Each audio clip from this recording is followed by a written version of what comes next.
This week on the Unabated podcast, Jason Lisk of PoolGenius joins the show to talk about how you can build your brackets and more this March Madness. Unabated. That's the new word, unabated. Hello, everyone, and welcome on into the Unabated podcast brought to you by Bet105. I'm Thomas Viola, and joining me, as always, Mr. Unabated himself, Captain Jack Andrews. Jack, oh, it's one of the most exciting times of the year. You can already hear the ba-na-na-na-na-na-na. I'm waking up to it every morning now. March Madness is almost here, Jack. I can almost see Darren Rovell dancing around to One Shining Moment. Yeah. It is. It's a fun time. It's a lot of action going on. NBA still going, NHL still going, college basketball going crazy. Looking forward to it. Yeah, it's obviously not as great as your standard college basketball slate when it comes to your sides and totals and trying to find edges. But we get to have fun. I know that you say that sports betting is a grind, but this is one of those times where we get to let our proverbial hair down and have a little fun. We get to talk about brackets and survivor contests and all these different ways to play March Madness. And we are going to be doing one of our own. So some housekeeping to get to you guys. If you want to enter, we are doing a survivor contest this year with Splash Sports. There's a $10,000 guarantee, $100 to enter. You get 3 entries max. The link for that is in the description of this video because it is way too complex for me to say on air, but it is in the description of this video, and it's not the only one because today we are going to be talking to Jason Lisk of PoolGenius. And if you're an Unabated member, you just head to poolgenius.com/unabated, and you're going to get some nice discounts on their tools to get you through this March Madness season as well. Yeah. Everywhere I go around the Unabated offices, people have been asking me, what's the guarantee? What's the guarantee? And I say, well, it's $10,000. I'm not Derek Stevens. So, look, this is a great opportunity. We did a survivor contest for the NFL, and we had 6 entries. Granted, we probably didn't promote it as much as we should have, but if we only get 6 entries into this, they're $100 a piece. There's a bit of an overlay here. So I don't think we're going to have that problem this time. We're take some steps to advertise this one a little bit better. But Survivor in college basketball, if you haven't done this before, it's actually pretty cool. You actually be thinking 5 steps ahead with everything you do because you can only use a team once. And sometimes there are multiple picks you have to do. So if you're not doing all these other ways to get down some action on college basketball March Madness, you're really missing out, not just for the fun, but for the plus EV in it as well. So yeah, Jason Lisk has joined us many years in a row here at Unabated, and so it's our tradition to have him back, and I think we should get to it after we do a little sponsorship here. Yeah, I think you're right. Let's get to it, but first, a word from our sponsor. The Unabated podcast is sponsored by Bet105. Looking for a sports book that puts you first? Bet105 delivers with -105 odds on most markets. Better pricing, bigger profits. No limits on winners means they won't ban you for being good, and you can enjoy fast crypto payouts with instant withdrawals and no hassle. Transparent limits let you know exactly what you can bet with no guesswork. Backed by respected bettors and recognized by top pros, Bet105 is the sharp, friendly book you can trust. Join the community where winning is welcome. Use the promo code UNABATED and get a $50 bonus bet when you deposit your first $100 today. And ladies and gentlemen, welcome back on into the show from PoolGenius, Jason Lisk. Jason, very excited to have you here. Thank you so much for taking the time out of your incredibly busy schedule this time of year. Yeah, thank you so much for having me. NCAA tournament just a little bit away. We're ready to talk. We're cramming away at studying all the teams, getting ready to go. So we're ready for that rush. Yeah, it's going to be another exciting year, another exciting field, and we're going to be doing a lot of breaking it down in this episode here. We're going to be talking specifically about the teams, about the field that we have in front of us for this year, but we're also going to be talking about some general strategy, things that you want to keep in mind for every year when it comes to filling out your brackets, when it comes to betting. Very excited to get into it, and let's get started. When it comes to March Madness pools, let's talk about some of the most common pitfalls and mistakes that people make when they're filling out their brackets. Yeah, lots of mistakes. This is the one contest, I think, of all the sports contests people enter pools where they like to pick the worst team more often. And by that I mean, like in an NFL survivor pool, most people overpick the biggest favorite, right? They want to advance, so they pick the team they think is most likely to win. And usually your value's on coming a little bit off that and picking the contrarian pick. Here, there's enough contrarian pickers that pick enough upsets that honestly, and there's so many potential outcomes that just making solid picks on teams that are from among the 5 or 6 biggest favorites and like picking the right combination of those is generally a way to get ahead in these pools and let other people make mistakes on picking too many long shot upsets. Exactly. You want people to dig their own grave. You want to be the one, especially when the pool is smaller. Like if we're talking about the difference between maybe you've got a family pool and it's 7, 8 people versus a gigantic office pool or one of those big ESPN pools, the smaller the pool, the more chalk you want to go with, right? Absolutely. I mean, obviously, you want to think about how, if you know the people picking in your pool, Hmm. if you know everybody's going to pick the favorite, you got to think about how you want to play it. But you also don't want to pick a team whose odds are worse than like how many people are in your pool. If you're playing 10 people, you should not be taking a team with 5% champ odds. That's Hmm. probably a bad play, right? Even if nobody picks them, you want to join the chalk and beat them elsewhere, probably in that smaller pool. So how is it that your approach changes really when you have like your office pool versus maybe a higher stakes pool with a lot more experienced players who know what they're talking about? Well, yeah, obviously the thing that changed there, people tend to be incentivized by money, and the more they invest, they tend to pay more attention, right? Again, like with Survivor, people circuit players are going to be more locked in than somebody put $10 in the local office pool. Same with the bracket pool. You're going to have a lot more dead weight that is just picking teams on names, that kind of thing. So you do have to think about that, and you maybe have to think about second level strategies. Like I know the people checking Kim Pom will be on this team or whatever. Where do I want to kind of like adjust off of what I think a normal strategy might be? So you do have to think about that. That said, you still want to make solid picks and don't want to get too crazy unless it's a massive pool. Like obviously, massive pools, you might make pot odds plays on a team you think is 1% to win, but nobody's picking them, and that might be the right play. But you're not going to do that typically. And Jason, by the way, it's always good to talk to you. I can kind of cross another year off my calendar. I think this might be your fourth straight year Wow. joining us on at least a live stream or some kind of video appearance with Unabated and PoolGenius. Last year, you did a YouTube video with me that will hopefully we're getting some traction again this year. It's really only relevant for this 1 week a year, but it's about mistakes that people make in bracket pools, and this is what we're kind of covering here. One thing we didn't cover in that video that is a question I've had is preferred scoring system. Okay. Obviously, there's the standard scoring system of you get 1 point per win, and then there's the escalated scoring system where first round is worth 1 point, second round 2 points, and it multiplies up. What do you feel is like the best scoring system for someone who at least is coming into it with knowledge that there are different scoring systems? Yeah, that's a good question. My answer would be a little different if I were running a pool and trying to get as many people possible to sign up than what I'd like to play in strategically. If I were running a pool, you can't get too crazy, right? People can't. But I would still probably introduce some sort of upset bonus or seed difference bonus to try to get differentiated picks. Like I want to give you some incentive to like make a riskier pick every now and again in the bracket and reward that. That's how I would personally do it. Strategically, I love playing in all sorts of types. The seed based ones are fun. I like where you just pick and you get points on seed. That actually makes the top seeds like very not valuable. And then you've got to identify which 8 seed or 10 seed or 6 seed is going to make a run deep into the tournament. And that's who usually decides who wins those type of pools. And they're kind of fun that way. They're high leverage, very big swings in those type of pools. Those are fun. But yeah, I love playing all types. I love the Fibonacci scoring system and some with a little upset bonus early on the first couple of rounds too. I play in one like that. So it's like a nerd contest if you throw Fibonacci into the scoring Oh, system. big time. Okay, so we're talking about like standard brackets so far, but we know that there's Calcuttas, there's survivors.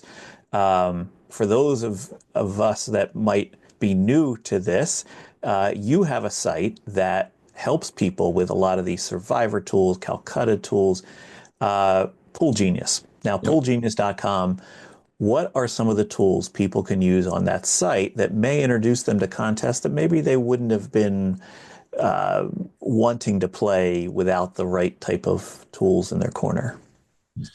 Yeah, that's a great question. We have all these tools, and by the way, there is a page set up for unabated listeners, poolgenius.com/unabated. If you go there, you'll get special discounts for unabated listeners. But these pools you're talking about, Calcutta, Survivor, these are extra ones, and we also, by the way, are adding women's brackets this year. So not only can you get men's brackets, but you can get our similar bracket analysis, pick popularity, all that stuff. Same stuff for the women's bracket this year. But Calcutta's, the type of pools where you bid, you get money based on all sorts of outcomes. How many wins they get? Each win's worth a certain dollar amount. And so there's a lot of strategy in paying attention to the pot size, in kind of calibrating and understanding where that team values relative to the rest of the field in that scoring system. And so what our tool generally does is it lets you put in like your estimated pot size, because we base it on percentages. And those underlying percentages are based on the team ratings we create. That's based on research. That's based on betting market data, but not entirely. Like, we'll take stands on teams, but it's based on our ratings. And then we apply it to that Calcutta scoring system to say this team's worth 5% of the pot or whatever. And then we'll tell you, as you would change, as each bid you log comes in, this team was bought for this amount, this team was bought for this amount, it adjusts the numbers. And so it'll adjust to the percentage to what now the target pot size becomes, which is important in a Calcutta tool. You always got to be calculating, when have people spent too much? When are their values? When do I need to get my money in or not?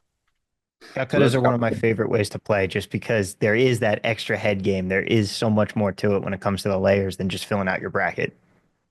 Yeah, I mean, you got to pay attention to all sorts of things, and you got to read the room, right? That's something we can't necessarily help you with a tool per se, but you can use the tool in conjunction with that. And if you can read the room and understand, people are a little hesitant to spend, I need to grab this team while they're on the board and people aren't spending up yet, then that's helpful for sure. Yeah. Survivor pools, fun concept, obviously, for March Madness. The issue is the bracket gets smaller. If you can only use each team once, you really have to think about the paths you're going to use to successfully get to the championship game, because you can't use the champion in round one. If the team that wins the title you use in the first couple rounds, you're done, usually, unless you're in a small pool. If you're in a large contest, you probably have to go 6-0 or 8-0 or however many picks are required. Some require multiple picks on the first few days. And so our Survivor tool just gives it provides win odds, it provides advancement odds, it provides kind of like their odds to make the Final Four, win the championship if they win this game, because that's what you have to think about, right? You have to think about, I want this team to win, but then I need them to lose. So what are the odds that outcome happens, to try to balance future values? So it just provides that. And then I write an article as the tournament goes on, kind of like my advice or thinking about teams who might be too popular, where you might want to hedge, or where you might want to play contrarian. Because the thing about March Madness that is different than an NFL Survivor pool, you're going to end up on an underdog at some point. You have to accept that. Like, you're probably going to, you got to figure out where your pot odds situation. Like, maybe it's the Elite Eight. Maybe I set up this Elite Eight matchup where everybody's going to be on the favorite, and I've got the 3-point dog, but the pool gets wiped out if I hit it. So those are the kind of decisions you have to make. It's risk everywhere. You just got to figure out where you want to play that risk. Now, the pools, the Calcuttas, everything that you have to really make March Madness fun is awesome, but there's a lot of betting opportunities too for people who are just like, give me some sides and totals. When it comes to PoolGenius, what kind of tools do you have to help us break down a lot of these matchups we're going to get of teams that don't see each other all that often, that come into the tournament and can provide some value? Yeah, I mean, I'm working on that's part of what I have been doing already for a week and 2 weeks, and I will continue. We've got a lot of tools that I use, and I'm trying to get us to make those publicly available for subscribers someday. But I can look at lineups, minutes played, and see how teams have performed with different lineup combinations pretty quickly. And so I kind of make my adjusted ratings on teams. I'll take the market or our power ratings, but then I'll adjust them. I'll give you some examples of that. Let's take Florida, right? Florida is already considered a top seed, but they power rate below Auburn, Houston, and Duke right now. But since mid-December, Florida's probably been arguably better than Auburn. They finished one game behind them in the SEC, but they beat them on the road, and their power rating in conference play is higher. Florida had their coach have a Title IX legal issue pop up in November. Did that affect them? I don't know. They were also a team with a lot of transfers and a lot of moving parts.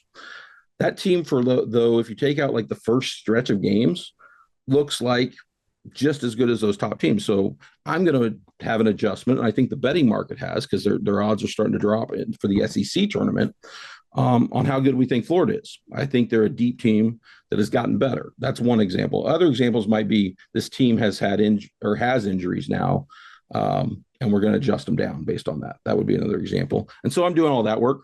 And those actually go in the bracket picks product in the team notes section. So if you are a subscriber, you can use it for other reasons. We have our power ratings, we provide them to you, and we list where we adjust a team. So it'll say we knock this team down 1.5 off of our average rating based on this reason. Maybe it's matchup reasons, maybe it's style. That's another one. Some certain styles work in the NCAA tournament. If I'm a favorite and I turn the ball over a lot, that tends not to be a great thing in the NCAA tournament, where I might be able to cover that in the regular season. So those kind of things pop up, and we make adjustments on things like style, injuries, lineup, rotation changes. The 2-3 zone. Yep. Syracuse should always catch everybody on that, right? Yeah. Nobody played against it. Might not be in the tournament anymore, but still got to mention it on the pod 2 years in a row, Jack. Right. Not surprised. Yeah. Now, when it comes to trying to bet futures for the tournament here, I feel like it's going to be more of a case-by-case basis, but do you tend to feel like there's some value in grabbing some teams pre-selection Sunday here? Obviously, you had the whole season and preseason to grab teams, but if you were trying to make some tournament-level futures here, do you sometimes say, hey, you know what? I think that this team might end up in a bracket where we're going to have a tougher road or maybe an easier road, and where do you find the value there, pre or post? Yeah, it's hard on a case-by-case basis. Obviously, I think you start with the top. Mm-hmm. It's easier to project which top teams will be matched up with who. And so, for example, I put in a Duke future because I think the market hasn't quite moved as aggressively as their performance and Auburn's downturn would suggest it should. There's a little bit of separation between them, but the market, they're pretty even still. Because I'm not really, they're going to be on opposite sides of the bracket. I know Duke is probably going to get paired with an SEC 2 seed. I already know that, so I don't have to worry about what comes out in the bracket, right? So I can probably take Duke because that's a national championship. Whatever draw happens, it's going to be okay. They're the best team, and it might change it 1% or 2% based on what 8-9 seed they get. But that one's fine. And then the other case would be you just think the market's just completely off on the team, right? Mm-hmm. Maybe it's because you think the market hasn't adjusted to that team being a top seed. Usually that's not the case. I think the market's pretty sharp there. Or maybe you just think they're undervalued, they've been playing really well. I don't know. Michigan State, for example, since they put Jace Richardson in. I think the market hasn't caught up to that. This is an example of what you could think, and you might just say, I'm willing to take that number because then I can hedge against it. Once they get to the Sweet 16, I think I'm getting a good number now. That would be another way to play it.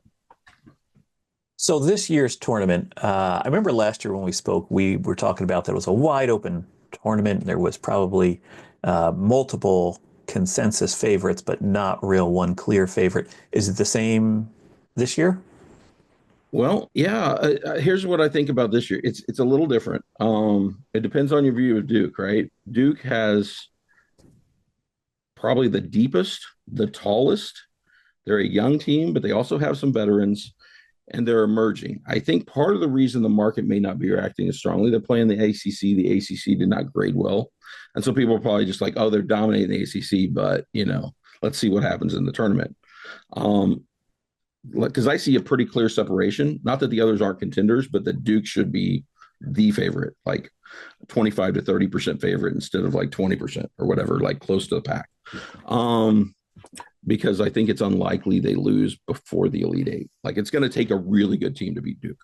So I think there's a clear separation. The other thing about this year, Duke is the highest power rated team in our power ratings for the last decade at this point. Wow. Now, I'll put some caveats on that, right? But they are the highest power rated team. And that's based on running in the numbers with all 364, zeros average. So like a mid majors average, right? Like whatever the 180th best team, all that stuff. And I think there are reasons why the top teams are more dominant relative to the average team in college basketball now than 5-10 years ago. Transfers, transfer portal, NIL money. Like these top conferences are getting guys that would have played in the tournament with mid majors 10 years ago. And so they're getting to pick, and Janai Broome at Auburn being a clear example. He played at, I think, Morehead State, and they brought him in, and now he's player of the year candidate. So they're identifying the great players at the smaller level, bringing them up like a farm system, and that's creating separation at the top. Like these teams are more experienced because that COVID thing, there's still players that graduated high school in 2018, 2019, honestly, in this tournament. And so I think we're at like a bubble year where all that's coming to a head and the top teams have just clearly separated. And Duke is at the top of that. Now, is Duke as dominant as that 2015 Kentucky team that went undefeated? Relative to the other tournament teams, maybe not, but they are relative to the average Division I team, if that makes sense. And and Auburn and Houston, same story. They're up there. And Florida, honestly, would have been the highest rated team in like half the other years. In 2023, when we saw all those upsets and no one seeds made it, Florida rates better than Alabama, and Alabama was the highest rated team in the tournament and had their star player injured. This Florida team is fourth this year, but would have been one that year. So that shows you. I think the top of this bracket has more national title contenders in it than some other years. Okay, so let's go the other end of the spectrum. Everyone loves the Cinderella story. Do we have any emerging Cinderellas here? Oh, let's see. I think we it's can tough to know right now, Yeah. right? Because we don't know the full bracket. But I'll lay out like kind of what happens. Like, so I think there's two potential ways we could view that, right? The 10 seed, 11 seed run, like NC State last year, or Loyola Chicago in 18, or like the 4 or 5 seed that we just don't think has a great chance, but they make the Final Four run, right? They aren't one of the top 10 favorites like Alabama last year, but they're good enough. So I'll try to hit both. On the deep Cinderella runs, here's what I would say is embrace uncertainty. The Cinderellas that have made runs kind of fit a couple profiles. One, they were mid-majors or played weaker schedules, but so we may not be quite as sure how good they are against top competition. Whereas I'm more sure that a team that finished 12th in the SEC is mediocre and probably not going to be one of the top 10 teams that wins the national title. But these teams we don't know as much about, like a Drake this year, who has beat 3 or 4 division high majors and gone 30-3 and kind of played to the level of their competition, or a UC San Diego out of the Big West that power rates reasonably high. They're like 35th in KenPom, right? They're like somewhere in that in our ratings. And so, but maybe, just maybe, because they haven't been tested, maybe they're really the 20th or the 15th because there's a wider range of outcomes.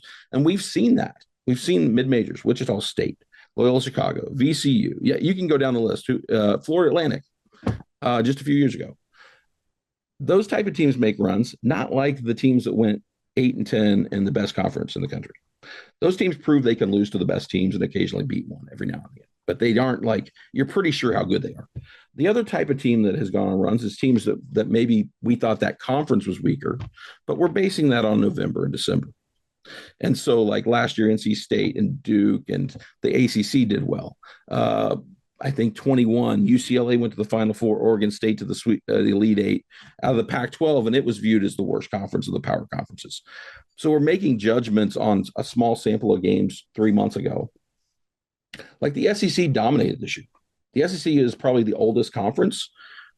That should give them an advantage in November, December. ACC is a young conference. Maybe the ACC isn't like They aren't great. I'm confident they aren't as good as the SEC, but maybe they aren't as bad as the numbers look. So I would think if a North Carolina gets in, they may not. I think the betting market has them as a dog to make the tournament right now as an at-large. If they get in, though, I think they're a dangerous. That's the type of team that has made runs when they get in. The teams that people say, oh, they didn't beat anybody, they didn't play in a strong enough conference, but they go on. So that's how I view that. Is looking for uncertainty. Look for the cases where you embrace that on a long shot bet, right? I love Clemson. I love Clemson as like a 4 or 5 seed.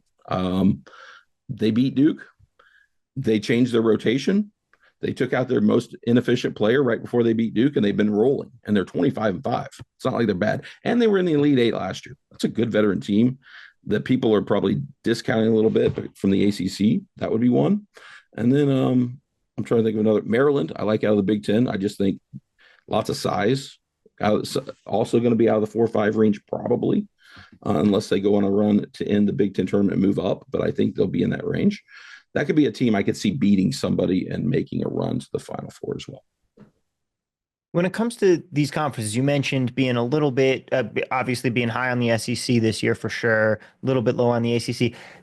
Give me a little bit of a landscape of where you're looking at these bigger conferences. We don't necessarily have to get all the way down to the WCC here, but who is seen as good and who is seen as not quite good in this conference play? In SEC, obviously, SEC had one of the best non-conference runs ever. They're going to get so many teams in. Now, again, I think the top of that conference is loaded. I do wonder if the middle is kind of getting greatness by association and going to get seeded up a little bit in some of these. I'm not sure, like the Mississippi States, the Mississippis, that kind of thing.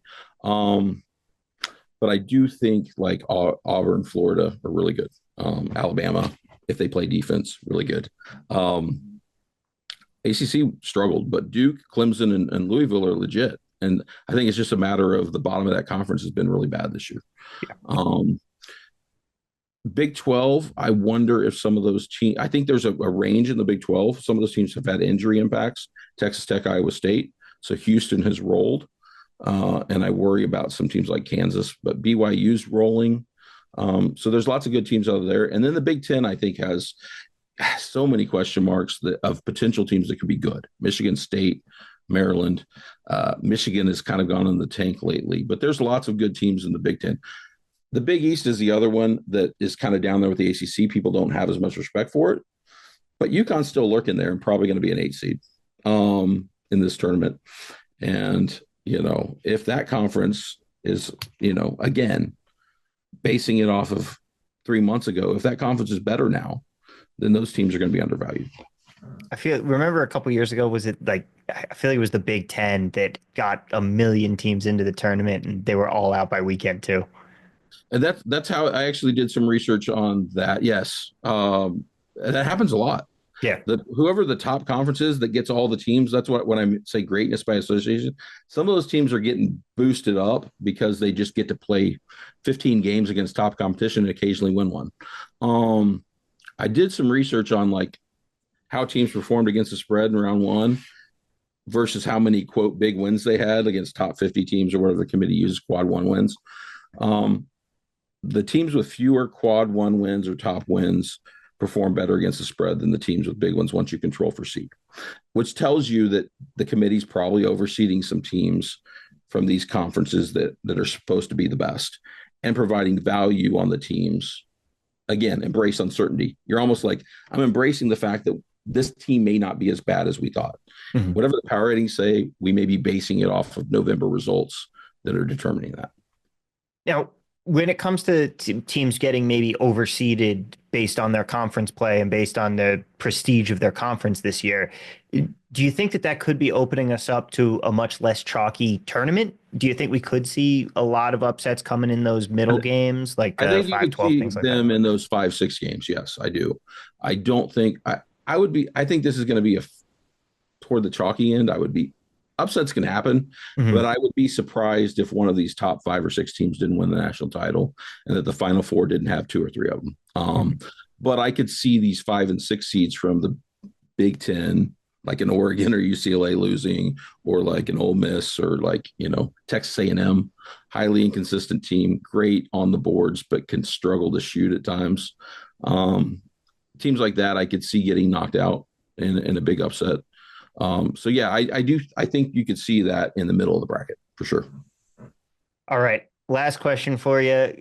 Taking the odds out, is it Duke? Who's cutting the nets down? Yeah, for me, it's Duke. Obviously, for bracket strategy, you got to think about Yeah. who am I playing against, how many people are picking them, and we're going to see where those numbers come in. And if you are a subscriber to our bracket picks product, we'll have those numbers on Monday. We'll start getting those in from various sites, and so those will help determine our ultimate strategy at various pool sizes. For me, it's Duke right now. I would be Florida as my like slightly over Auburn and Houston, I think, which is not how most power rating systems would have them, would kind of be my next. And then I like Michigan State as like a longer shot, not in the top four, to play really well when have won the Big Ten, and not from the SEC. So those are kind of my thoughts. Hey, there's no Syracuse to knock out Izzo this year. You never know. All right, Jason, thank you so much for being with us here today. Before we let you go here, once again, want to remind people where can they head to check out all of these awesome tools? Yeah, go to poolgenius.com. You can go poolgenius.com/unabated. You go there, you can check it out, the tools. Those tools will go live on Sunday night after the brackets are announced. And we will, have round by round odds, team ratings, team notes explaining the ratings. We'll have, I'm trying to think what else we have. We have all the simulations. You sign up for your brackets. You tell us your rules. We'll give you customized brackets for all those different tools. As many brackets as you want to set up. Tell us all your crazy rules. Get as many brackets. So if you are a volume bracket player, it makes sense. If you're going to play a lot of brackets, the cost becomes, just a small amount for each bracket. So definitely worth it to get all that info. And I'm going to say from personal experience here, it made me more of a volume bracket player. And I'm not someone who pays a ton of attention to college basketball throughout the regular season. I'm very much one of those, it's tournament time. What are we doing here? The tools are so helpful. I don't think there's a single bracket contest over the last 2 years that I've been using your tools that I've entered that I didn't finish at the very least in the money, if not winning. Well, Yeah, it's been awesome. I think I lost to you then, because I had one where I just finished out, and I swear. Yeah, But yeah, congratulations, good job. Yeah, I had a we'd couple love to hear good that. I think the message we would say to people is you don't have to be perfect to win bracket contests. You have to do better than your competition, and so make good, solid picks, find the values, and then hope you don't catch that particular pool where somebody happened to get hot and pick Loyola, because it rarely happens. And so make solid picks, and most of the time you're going to do well. Yeah, I'm in one pool that's like a whole bunch of Vegas. It's like 100 different Vegas media people, and each year my name's right up there at the top, and I'm like, Nice. oh, this feels good. Of course, you guys can catch that again. PoolGenius.com/unabated. There's a link in the description here. There are several links in the description of this video /pod for you, because we also have our Survivor contest, which we are running over on Splash Sports. There is a 10K guarantee. It's $100 to enter. You get 3 entries max. The link to that is also in the description, because it is much less catchy, and it does not work with reading it out. So check out the link in the description here. And of course, as always, check out our sponsor, Bet105. Thank you so much to them. And Jason, thank you so much, and have a great tournament time. Thank you all for listening. Don't forget that 5-star rating and review. And let's cash some tickets this March Madness. We'll see you next episode, everybody.